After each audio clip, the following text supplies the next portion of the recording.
Welcome to this unique episode of the Game Changer Podcast. This episode, the tables are turned.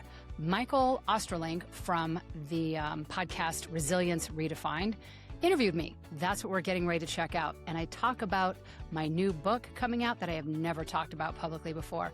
I hope you like it. Here it is. Welcome to Resilience Redefined. I'm your host, Michael Ostrolenk. This show is about building better humans, institutions, and systems. On the show, I'll be interviewing many different experts from across many different fields, including human optimization, health and fitness, team building, mind-body medicine. In the institutional space, we're looking at different institutions and how we can create new ones, new models and maps, including in medicine, in education, in intelligence community, in law enforcement, in the military, especially in the special operations community. Thanks for being here and enjoy the show. Today, I'm excited to welcome Michelle Dutro on the show. Michelle is a U.S. Air Force veteran, former firefighter, biofeedback specialist, podcast host, and founder of the Inner North Star Retreat Center in Southern California. For more than 2 decades, Michelle has helped people navigate major life transitions, combining nervous system regulation, personal growth, and deep inner work to help individuals reconnect with who they are and what matters most. Today, we're focusing on the transformational retreats she leads, immersive experiences designed to help people step away from the noise of everyday life, gain clarity, regulate their nervous systems, reconnect with purpose, and create meaningful change. We'll explore why retreats can be such powerful catalysts for growth, why people are truly seeking when they attend, and what Michelle has learned from guiding countless individuals through profound personal transformation. Michelle, welcome to the show. Thank you, Michael. I'm thrilled to be here. Thank you for having me. This is follow-up conversation for those folks that don't know that you were on my podcast first, the Game Changer Podcast, and I'm looking forward to continuing the conversation. As am I, but this time I get to ask you questions. Yes. I love being on the hot seat. With my listening and viewing audience. So obviously, Thank you. as I shared at the beginning, I want you to talk about your retreats and your retreat center. But before I do, it's really important for the viewing audience to understand who is Michelle, how she got into this space, and why this kind of context is so important for her in terms of changing people's lives through the retreat process and your individual coaching that you do as well. Sure. Thank you. Yeah. So as you mentioned, the Air Force is kind of way, way back and then moved into being a firefighter. This is outside of Seattle, Washington. And, you think that you're on a path where you know what your purpose is and your calling. And then there's a little challenge that comes up along the way. And that challenge was, as a firefighter, 80% of your calls are medical calls. They're not fire calls. So in these 80% of the calls that we were on, virtually 100% of those calls could have been prevented, right? It's the chest pain, it's the near heart attack or heart attack for that matter. It's the diabetic seizure. It's all of those calls that I would spend my time saying, okay, Ed, we're here again for the 3rd time this week. Let's take a look at what you're eating. Let's take a look in your pantry. Let's chat about what's going on in your refrigerator. Let's talk about your lifestyle. And the rest of the crew saying, Michelle, we are emergency medicine. We are in and out. We are not life coaches. This is not what we're doing here. And they were right. That's the truth. There is a role, sick or not sick, right? We're either going to the hospital, we're doing something to save your life, but that is not the role of a firefighter. But I realized after short order, that was my role. And so I struggled for quite a while in the fire department of loving the job, and I loved everything about it. Trust me, an engine goes rolling down the highway, and it's all I can do to not see where it's going and say, oh, let me see if I can help. Never wanted. But the truth was that rather than being on the emergency medicine side of things, my heart truly was on the prevention side, is what can we do to prevent these catastrophes from happening in the first place? And so I left the fire department and spent a while, the better part of a year trying to figure out what the best avenue of prevention was for me. What is everything that's out there that can truly help? And I suppose I knew enough about quantum physics to be dangerous, that I knew that there had to be devices out there that would have the ability to see what's going on with you before it manifested in a way that could be tested by Western medicine, right? Usually by the time we have a diagnosis, it's kind of like the check engine oil light in the car. Well, by the time that light comes on, you have an engine fire. Well, that's kind of the same with our health. By the time we have a diagnosis, we're way behind the 8 ball in trying to backpedal our way out of it. And so I started many of the devices sitting behind me here on the shelf. I still have my very first one to this day, added many others to it, but all frequency-based medicine. And I can tell you that 25 years ago, this was like being a witch doctor. It was so far on the fringe. And now all of a sudden, PEMF and all this frequency-based medicine stuff is all the new trend. And I'm thinking, man, I fought the FDA on this for so long. I was such the black sheep and outcast for what are you snake oil salesmen doing here? But I'm glad, I'm thrilled that, the world has kind of evolved and caught up a bit. So that's sort of how that evolution came about was truly what is the best way to prevent catastrophes from happening, and not just prevent them, but how can we know about them before they're even really a thing, before they're a real problem. When we're offline, I'll tell you a funny story about the Rife machine back in the day. Well, that's built into one of them, so we can chat. Oh, Yes. absolutely. Yep. But before we go into frequencies and healing and, Sure. and coaching work, I mentioned, you also mentioned to Air Force and firefighting. A little background, why the Air Force and how did you go from Air Force to firefighter? Yeah, there was a bit of a spread in between there. Air Force was one thing. So was the fire department, but the Air Force.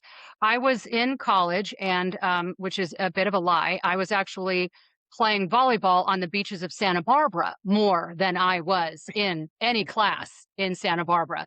And so I realized, Michelle, look, you're good at volleyball, but you're never going to make it pro. And by the way, I don't even know that a pro female volleyball player can earn a living at that. So that's not even really a path, quite honestly. So what are you doing with your life? You need to, and I would have this little pep talk with myself. And then the next day I would finish up yet another volleyball game and not be in school going, okay, that's it. We got to draw the line here. You're going to go nowhere in life. What can you do to get some discipline? And so I sat there and thought, well, who has the most discipline where it's really not an option, where it's not a negotiable? They're not saying, hey, if you feel like being disciplined today, great. And if you don't, sit in the back seat. So I thought, well, that's the military. I know no one in the military, no one, not my family, not one friend, nothing. And so I went and sat with all 4 branches, and 3 of the 4 had a 6-year commitment of some way, shape, or form. 3-year active, 3-year inactive, 3 years this, 2 years reserve. The Air Force was the only one that was 4 years active, 2 years nothing, right? Just inactive. And I thought, if I can't even commit to 4 years of school, how am I committing to 6 years of the military? So it was literally the only reason I even went into the Air Force. My goal was the Marines, because I thought, if you're going to go, go. You know what I mean? If you're going to do something, do it, for crying out loud. Anyway, that was why. So it worked. It sure did. Yes, discipline became not an option in the military, even though it is the Air Force. And I know anybody in the Marines would say, really, though? I mean, you guys stayed at hotels, and I get all the grief, but it did work. And then your other question, which I did my 4 years, learned a lot. It was an absolutely tremendous experience. Wouldn't trade it for the world. And then I went into sales. A lot in aerospace right when I first got out, because it was the Air Force. It was easy. Stayed in sales for a while. And then, no offense to anybody with a sales career field, because it's a great one, but one of those moments where it's that kind of conversation of saying, okay, what are you doing with your life? And do I want my headstone to be Michelle sold more widgets than anyone? What am I really here for? What really is my highest calling? And I thought, okay, well, if I want to make a tremendous difference, I should be a doctor. Well, now at this point, I'm 33 years old. Okay, that I don't know how many years of schooling it is to be a doctor, too many for me. So then I thought, all right, well, I could be a nurse. All right, well, I could probably pull that off with the amount of time I have left. Who could be the best nurse? Well, I could be an ER nurse. They're the most needed. And then I thought, okay, is anybody more needed than an ER nurse? And I thought, well, who's the person that has to get you to the ER? Fighter. And so I had no idea that it wasn't simply fill out an application and go in for an interview. I thought that's how that worked. No, it did not. I tested everywhere for 2 straight years, which took me to the age of 35. This was my last attempt at getting in, and then I was finally going to call it quits. But the average then, 1,400 people showed up on day 1 of the process, and they were hiring 10 people. So it's just, and that's average. That's just how it is anywhere. I mean, I can't speak for the whole United States, but I can certainly speak for the West Coast, that those numbers are average. So it was a very difficult job to get. And like I said, I really loved it. But that fine tuning, I give the example of like when you're going to the optometrist and they say, lens one, lens two, lens one, lens two is a constant in my life. And it's carried through all of my practices, good, better, best. Is this really the right fit? Is there something that could be better? Is this the right fit? Is there something that could be closer to what you think your personal calling is here in this lifetime? And so the fire department was one leap closer to that. And then going on the prevention side of medicine was even closer. What did you learn about yourself, both in the Air Force and as a firefighter, that you didn't know prior to heading into both careers? Did I know it? Whew. Probably wasn't tested to this extreme, but I would say grit and determination. I would say I knew that to a certain degree, if you are ever going to say to me, you're never going to make it, or that can't be done. Okay, now I'm going to double down. I didn't even know that I wanted that before, but now I'm all in. And so the certainly the fire academy, far more than the military, but the fire academy was no joke. And that's how it should be, right? Your life is on the line. You have other firefighters that you're going into a burning building with, and if you can't pull your own weight, it's not just you that's in trouble, but it's someone else's life at stake, let alone the person that you're there to save or rescue. And so if you can't do the job, they should make it as hard as possible, because there's no, oh, well, females have one standard and men have another standard. It's all the same, and it should be. And let me tell you, when you are a 35-year-old, 5'4" female, they are going to put you through the ringer of tests. I think it's fair to say, had to prove myself much more than anybody else. There were 35 people in our particular academy than anyone else did. And, as hard as that was, I had 2 little girls at the time. I appreciate it. I don't want to, if I can't do the job, you know what? I want to come home at the end of the day. And so it was the hardest physical, mental, spiritual, emotional testing I'd ever been put through was the fire academy for sure. Yeah. Good for you for putting yourself under those conditions, getting through them successfully, and at a mature age at that. Yes. Oh, I sure was. I was in there with guys that could have been my son. There's an 18-year-old kid. I mean, it could have been my son that I was taking grief from. So anyway, made me better for it.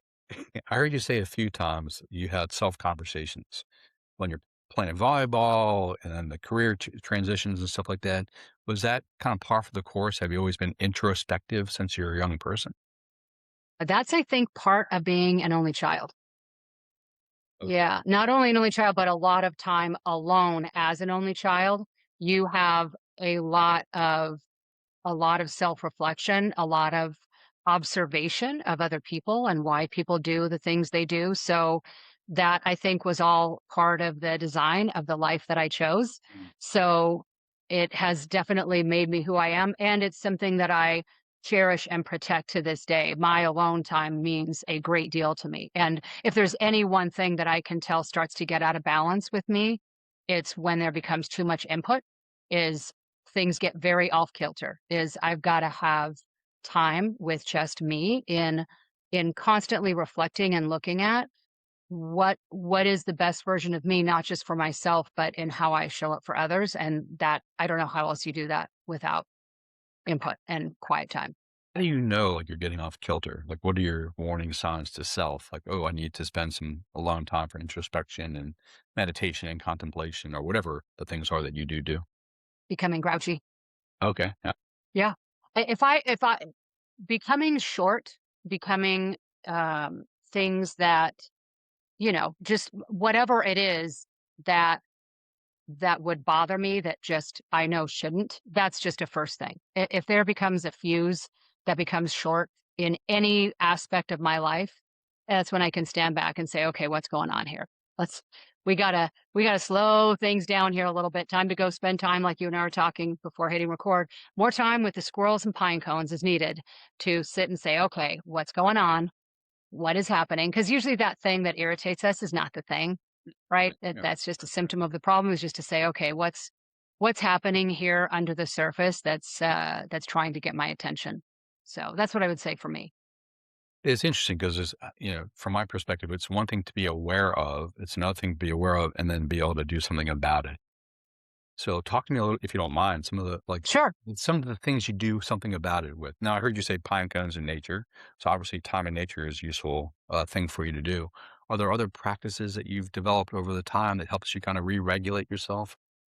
So I am fortunate, as you mentioned, I live at and own a 20-acre retreat center. That's also, there's no mistake to that, right? I mean, the thing I think that that we do for our profession is the thing that helps us the most. And we could certainly spin that table. I know that you being able to talk to people about identity and resiliency, as much as I'm going to just take a wild stab out here, as much as you help others through conversation, I know you get back tenfold from being in that conversation with them. And so we wind up doing things with our life that just truly does wind up being most soul fulfilling to us simultaneously. So 20 acres on a mountaintop in Julian, yes, no mistake. I also have an outdoor farm for sauna. I have a cold plunge. I have a hot tub, trails all over the place, meditation, sitting areas, music throughout the property. So it was initially designed day one. There was nothing here when I bought it. There was a poor excuse for a house on the land. That's what it was. And I have always had a love and fascination with Disneyland, to an obsession, to be clear, to an extreme obsession. So when I first bought this place, the very next morning, I stood out with my latte in the driveway and said, okay, Walt, we need to have a chat about what your vision would be here. And my reason for Disneyland is, no matter where you are in life, no matter what is going on, troubles, problems, whether it's disease, divorce, whatever is happening, you walk through the doors of Disneyland, and for that period of time, it's gone. For that period of time, for most people, there's some part, some aspect of your childhood that you are reminded of, that you tap back into, that there's some internal joy that maybe we just completely lost for years or decades. I used to have an annual pass. Years ago, I used to live in Laguna Beach, and I had an annual pass, and my daughters, grown up, said, Mom, why in the world do you by yourself have an annual pass? That seems a little bit weird and creepy. You go on rides by yourself. And I said, no, I used to work remotely.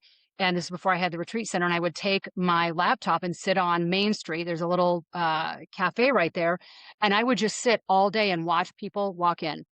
The look on kids' faces, the look on parents' faces is so soul filling for me. And it's been ingrained in me, I mean, for before that time. But what does it take to create an experience for someone where they step out of their life and immediately feel a shift? Immediately, whatever bags they have been dragging along get dropped, and there's an exhale, and there's a new conversation that can be had. And so this place lights up in multicolors at night. I have 7 different areas on the property, because so does Disneyland. Let's just be clear. It's a whole thing. But that was always my goal, is that from the second you get out of your car, the bags are dropped, right? Literally, physically, like the bags are gone. And no matter where you sit on this property, the goal is that you have the ability to have a different perspective about your life and your role in it. That's much easier to have a transformative experience or a life-changing experience when that shift happens so deeply internally. It just changes the entire conversation. Very different than, I was in private practice when I left the fire department for 10 years. People would come and see me with any one of the devices behind me.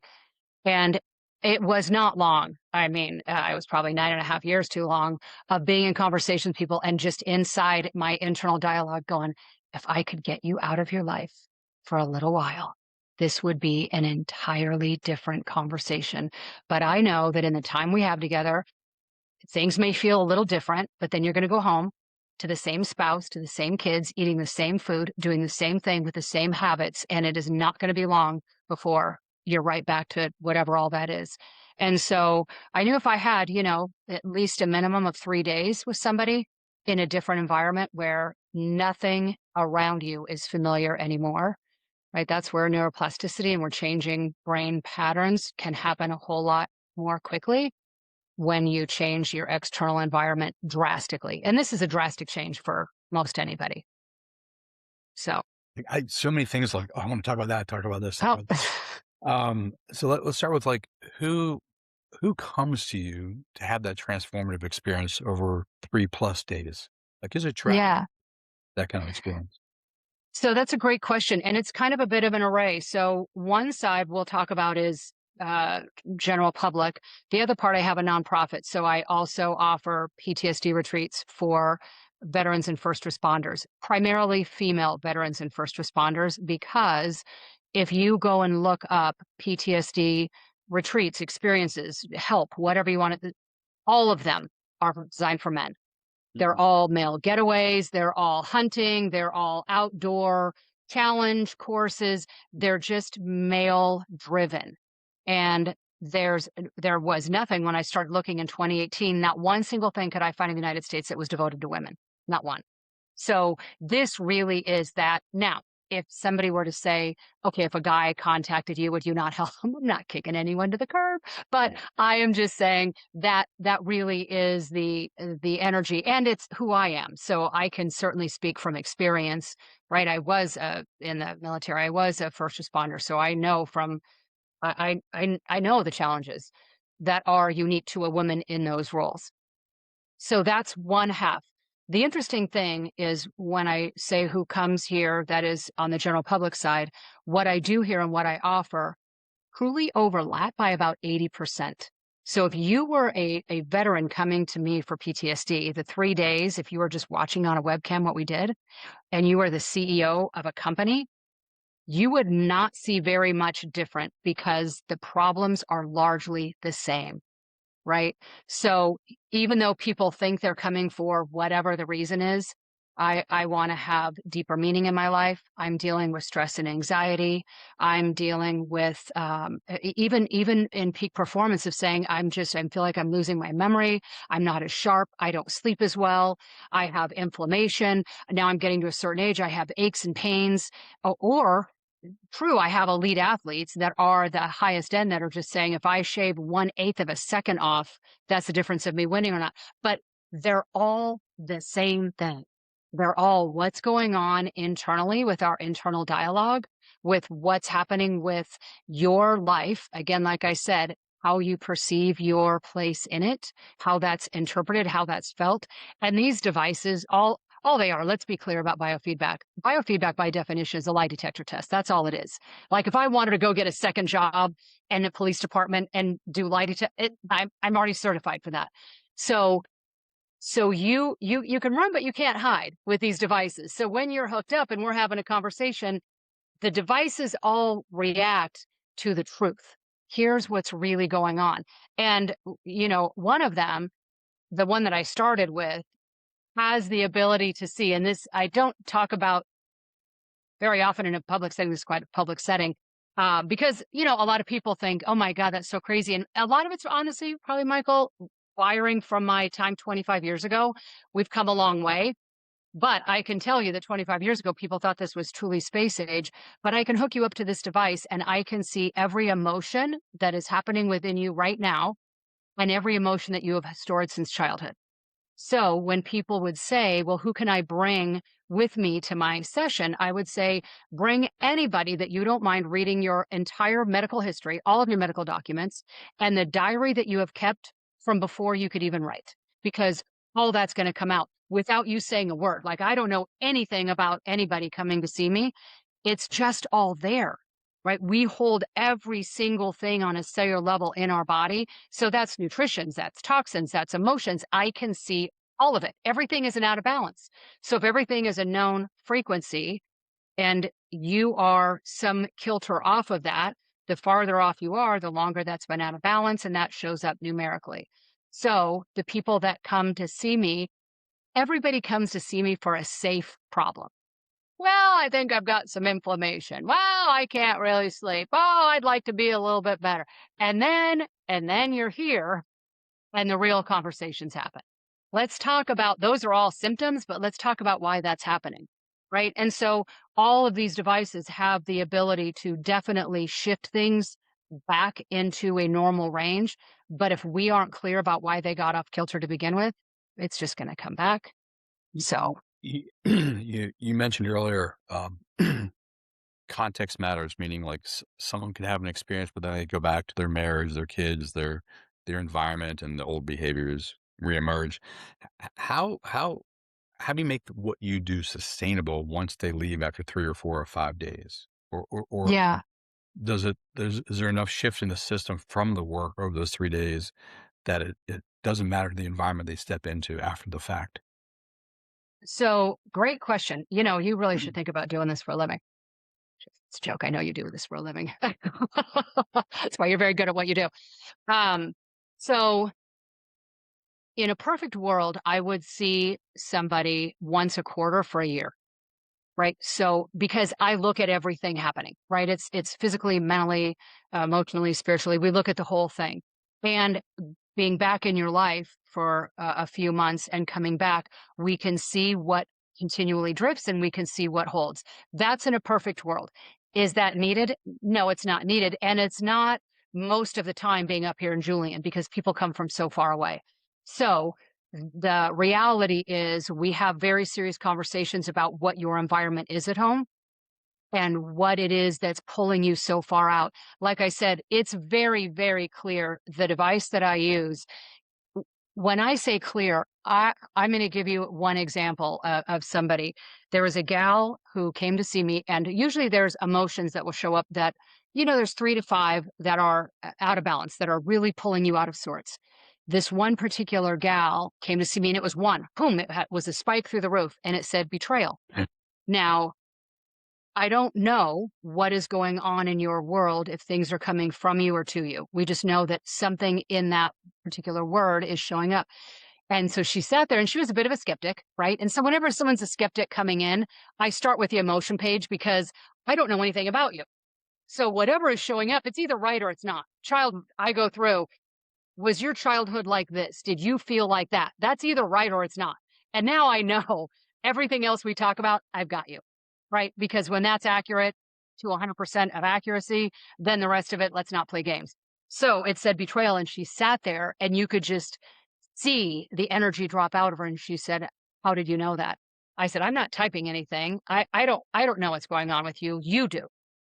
So I don't know why you chose that, but you did. And she said, I was up all night long with my very best friend who she just found out her husband has been cheating on her for years. And she said, it's devastating to me. I set them up. He was my best friend. And right. And so she said, I don't know how to get past the betrayal for her, the betrayal on him. He was my friend. The story goes. And so that being unchecked, what you now, the meaning that you assign betrayal is it's not just an event that happens, right, Michael? It's what is the meaning we assign it, and how is that going to impact us going forward in life? How is that now going to change our identity in the world and in the life that we live? And so now that's a very different conversation. I can promise you with my life, if I did not have this device and she came in wanting to talk about lack of sleep or inflammation or what, that never would have come up. Yeah. Never. Nor would the relationship between what showed up from her childhood that made that betrayal feeling even more significant for her, right?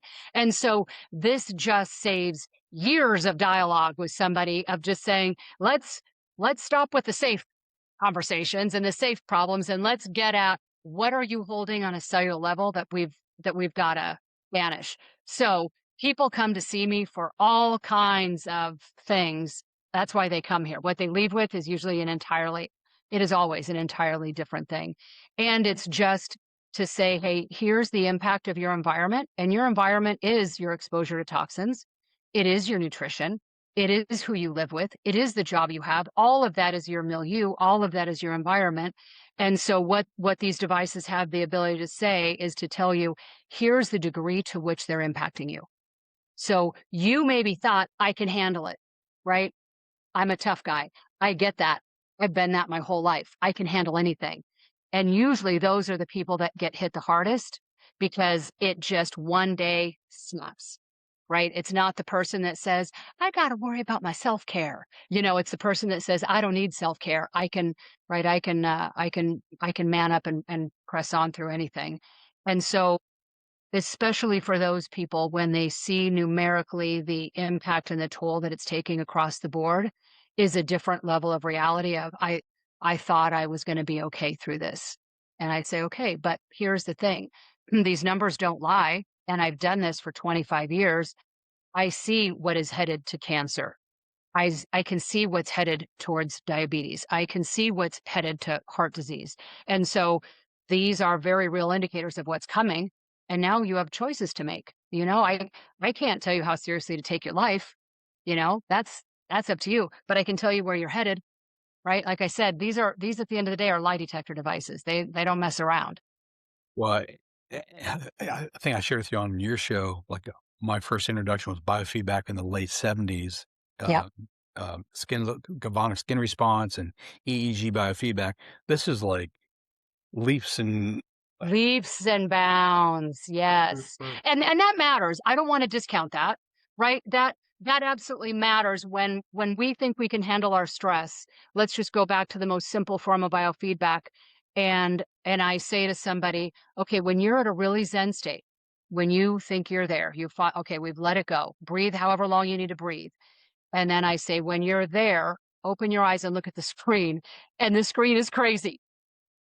If you don't have any way to know what it takes for you to internally regulate your system, you don't know. And if you have built in all kinds of coping mechanisms and you've convinced yourself I'm fine, basic biofeedback is HeartMath is a great company for this. Yeah. To show you feedback in real time to say, actually, you're not fine.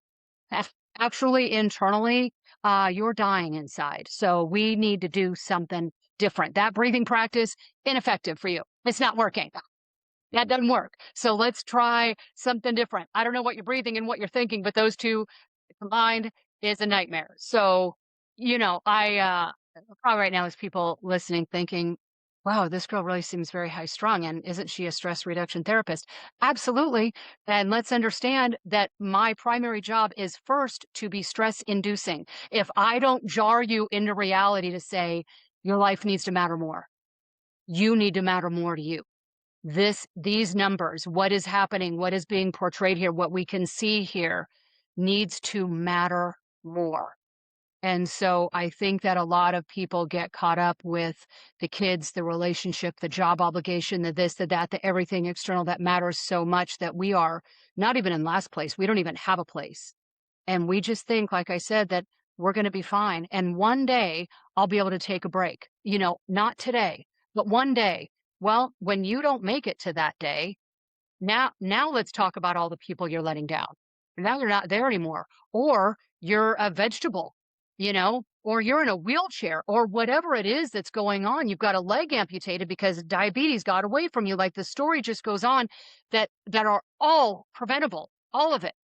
So at some point, to me, why I have all of this, and I have a lot of wizardry here, is I think life is very short, it's very precious, and we don't have time to waste.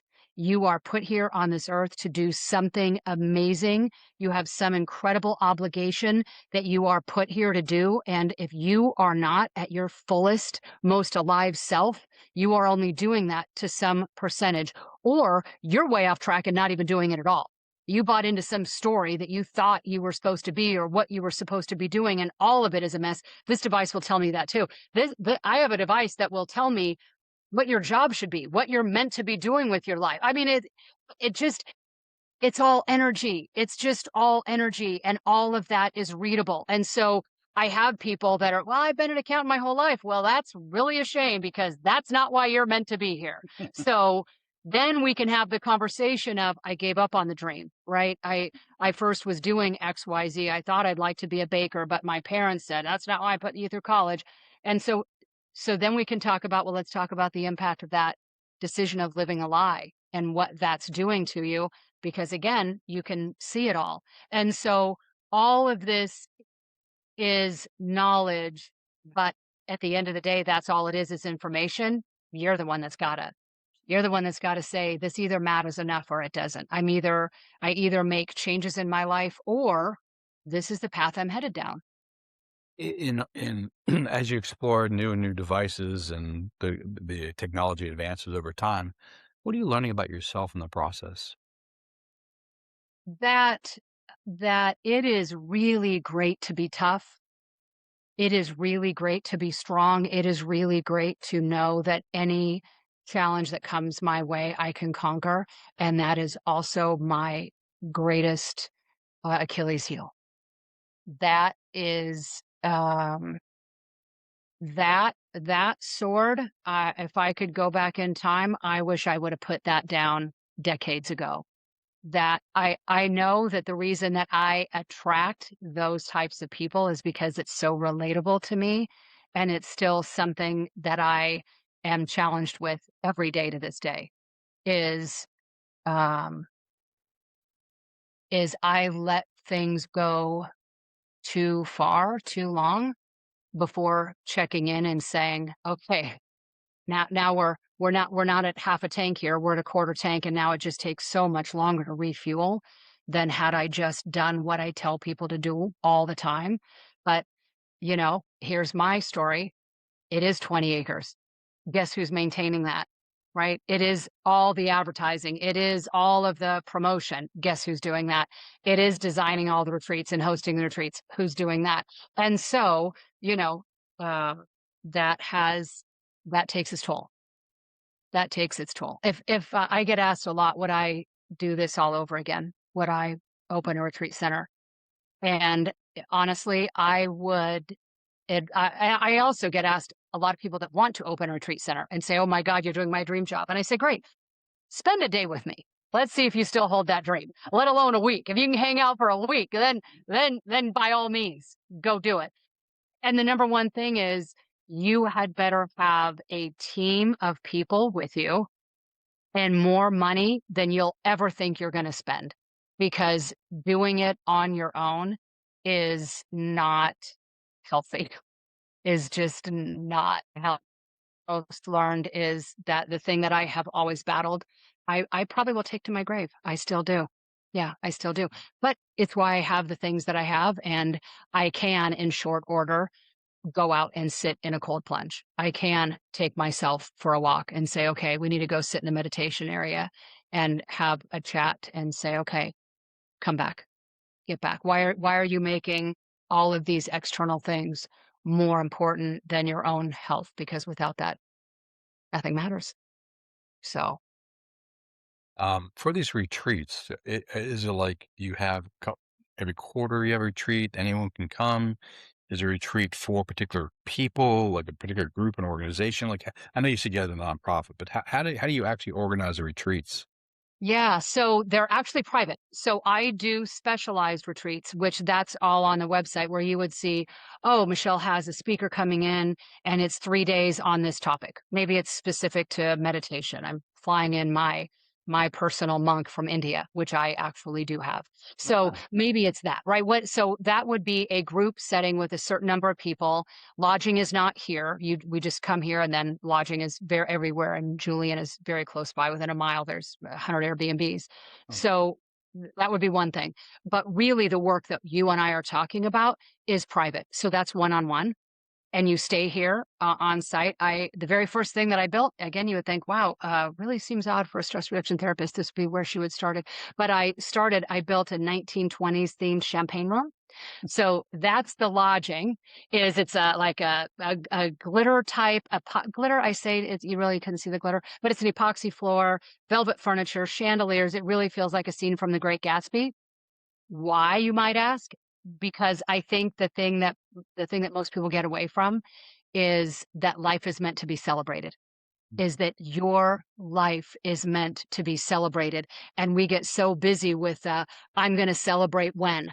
Okay, well, ain't no guarantee. And if today isn't worth celebrating, we've missed the mark. You know what I mean? Where did we go wrong that we didn't celebrate whatever it is we showed up with today? Who did we contribute to? How did we make a difference? What did we make someone smile that maybe wouldn't have otherwise? Let's celebrate that. So that is the champagne room. Next to that, adjacent to that, is the Italy room that overlooks the small vineyard that I have. So that I also put in. So those two can be for two people. So if you're here as a best friend, if you're here as a couple, maximum is two people, and both people have to be all in. Like one person's not here for a vacation. We're not. No, no, no. We're all in here. If we're here on the property, then we're participating fully into this. But they're private. It's 3 days, and everything that we talked about, that's all we do. So there's lots of things that go on, to include the far infrared sauna and the cold plunge and the meditation areas and yoga nidra and all the things. And then you leave with your own HeartMath device. So there's things that you leave here with. So it's not just, oh, we're going to do this and, you have nothing. And then every device that I have here, V-Light, which is photo biomodulation for the brain, it's the coolest thing, a pretty good discount on that. I rep that as well as all the devices behind me. So everything that I have, I've leaned very hard on these companies to say, hey, for the tools that can be used at home, can we get a discount so people can have something that they're doing to help keep themselves in check? So I think that kind of circles back to your question of, what are people doing? There's lots of things that you can do at home that will keep this work going and keep things in check. So I love that you work with couples and that you brought up HeartMath, because actually I have my couples do HeartMath. So I think it is so important. It really is so important. When I first started, they don't sell this device anymore. I think I have it sitting behind me. Do they sell? I don't think they sell it. It looks like an iPod, and it has a red light or a green light or a blue light, and then a little thing that goes up and down. Have you seen that thing? This is yeah, actually, 25 years ago. Yeah, I think I have that one too. Do you have that? So I have it. It has a little ear clip. And so right when it's red, we're under stress. And so whenever two people would come to see me, I'd say, we're going to start when this is not red. And sometimes we would sit for an hour. And I'd say, so understand, you're wondering where dialogue is going wrong. We're wondering where the stress is coming from. If you cannot get yourself to a place of not being in the red zone, every time you speak to the what are we have no way, we have no chance that this conversation's going to go well. And at the end of the day, you got to be responsible for you. Right? We can blame the other person. Well, they caused this and they caused it. But if you yourself can't get yourself out of a red zone, we got to start there. We got to start here. How in the world can we get ourselves back to blue or green, right? Back to either zero stress or a state of gratitude before we're ever speaking to another, let alone the person that we, supposedly care about and that matters to us. So yes, you and I share much in common. That's very, very cool. What questions have I not asked you that you'd like to talk about, either about your work in general or specifically the retreats? I would say the thing that matters the most of what takes people most out of kilter, whether it's panic attacks, stress, anxiety, inflammation, aches and pains, lack of sleep. I'm just going with a myriad of things that people would come here for. The number one, I would say, and I am blessed beyond measure for the people in your life that you have sent my way to be on my podcast.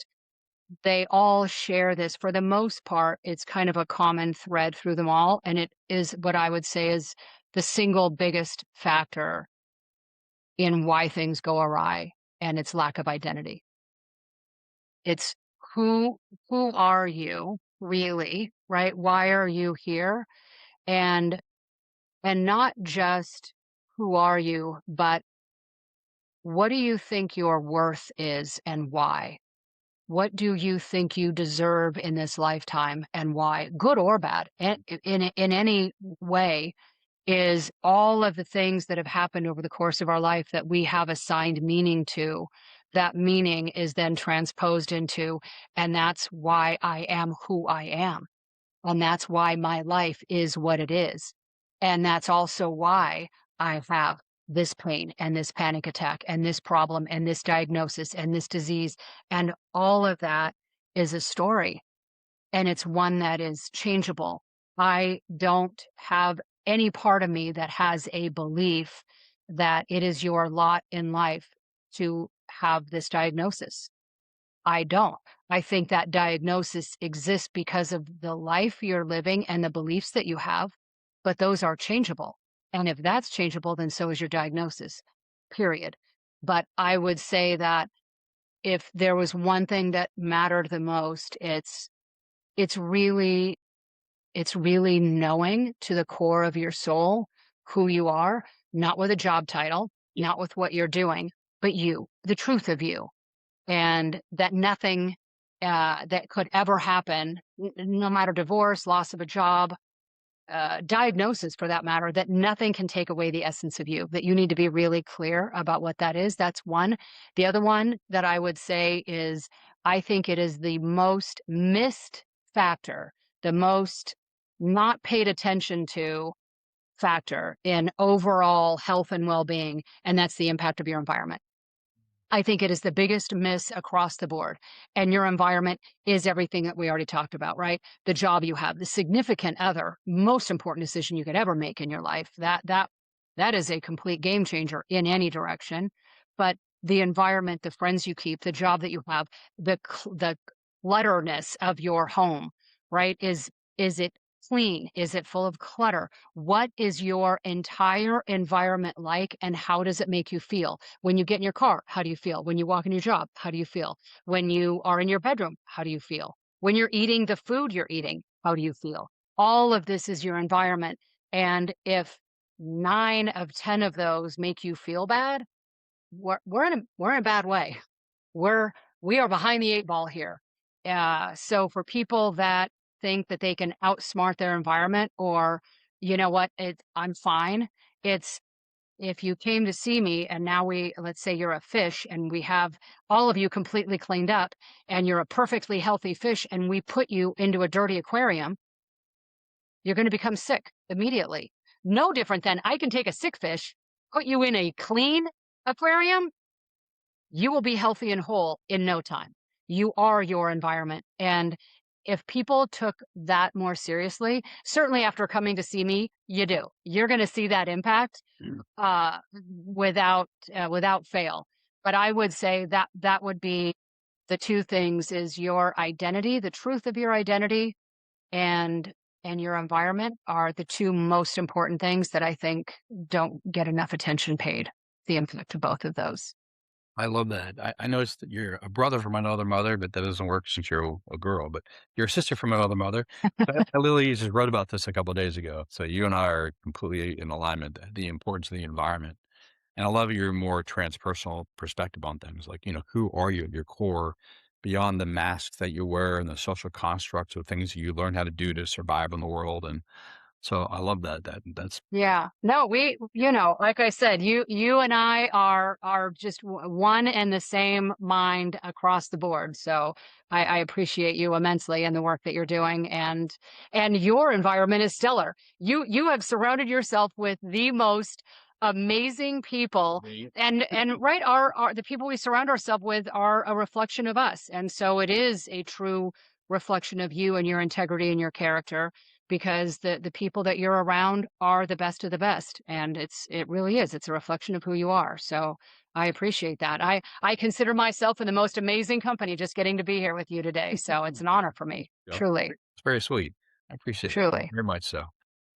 So where can people learn all about your work, your retreats, your podcast? Every last thing is on my website. So the podcast, the retreats, I have an online course that is essentially everything that we are talking about is coming here for a 3-day experience, or you could do the online course. There's close to that as you could imagine. It's kind of walking a path with me as your guide through everything that I think is important in life to get your life on track and to keep it on track, keep on that right path.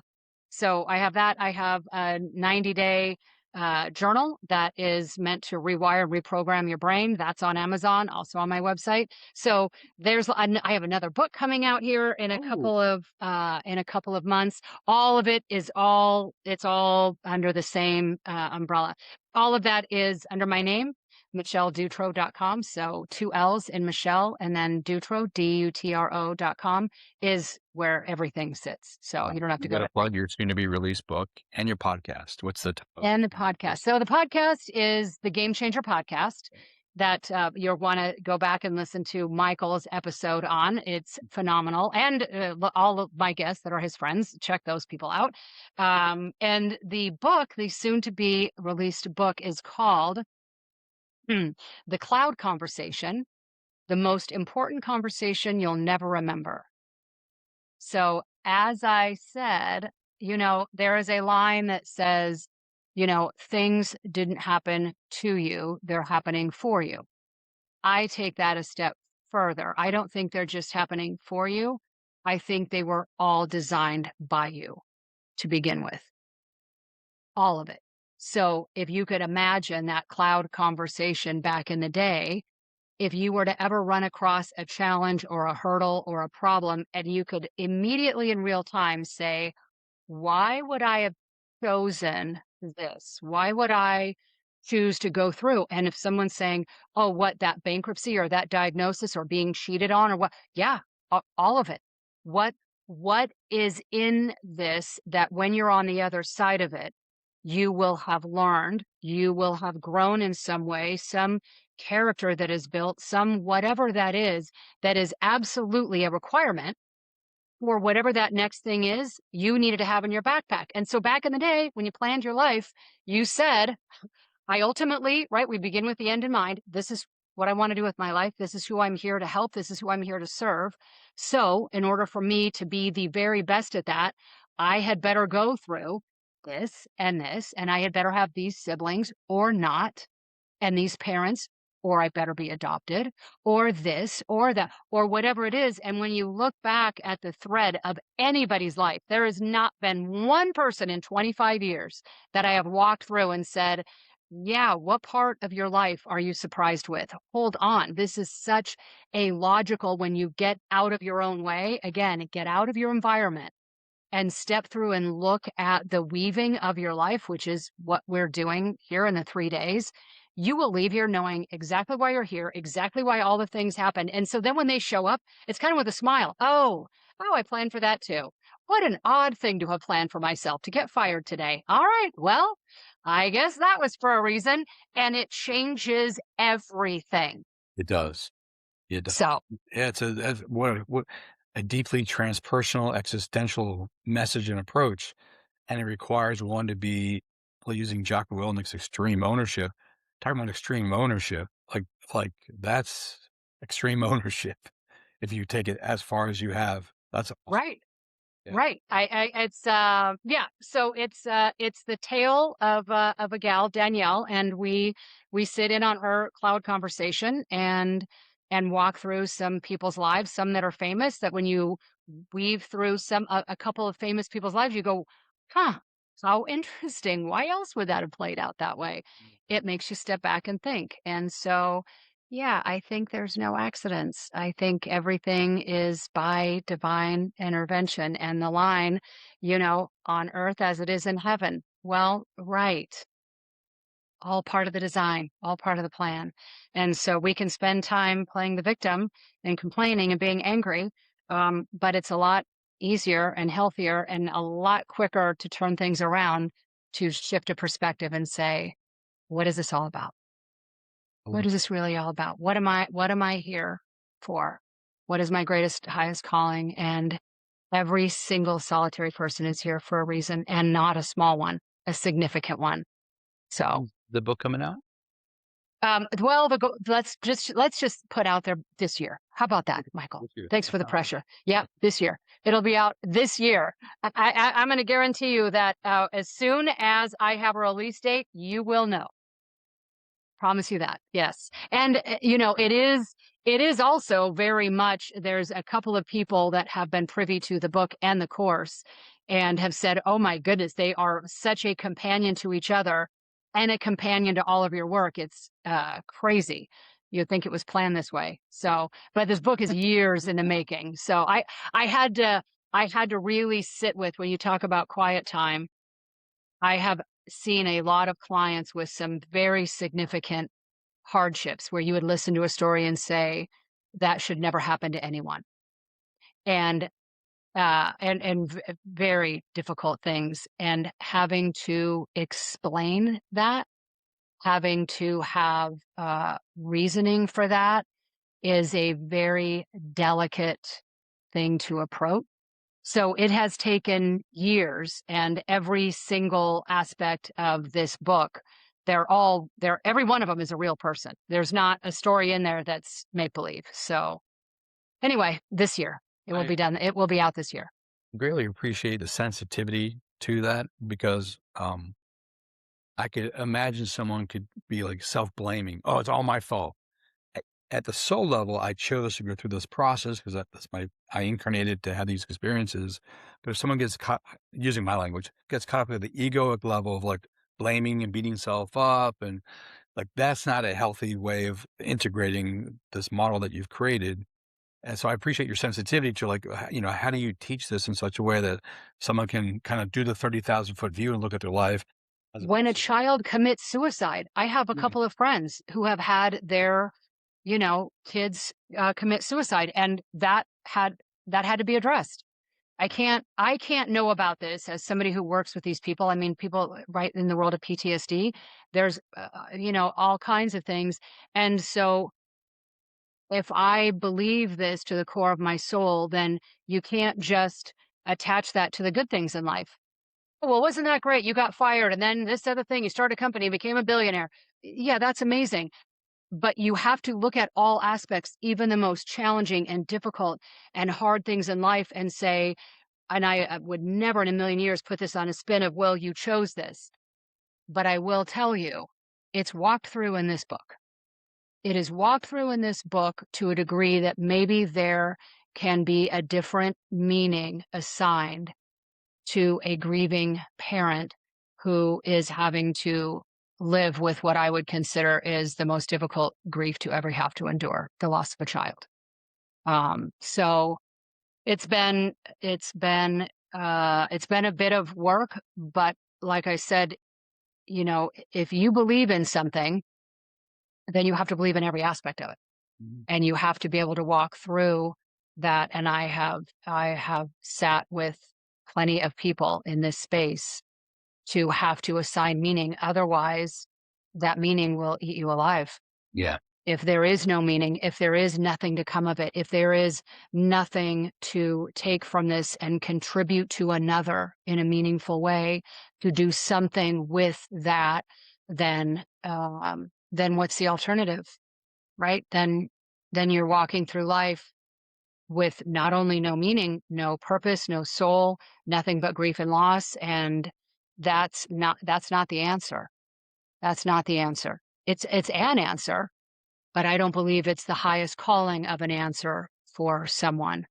And so my hope with this book is that wherever you're coming from, and there are several stories of various lives of whatever it is, that I tried to go through all of the people that I have seen in 25 years and make sure that in some way, shape, or form, in about 7 different examples, I've hit all of them. Like you come up with a problem. I think I've covered that challenge in this book through someone's little story in some way, shape, or form. So you'll have to tell me if I did.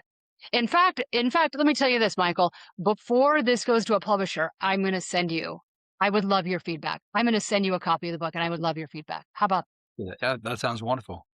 So there we are. Look at that. I just got great feedback here out of this. That's awesome. There we are. I will get that over to you.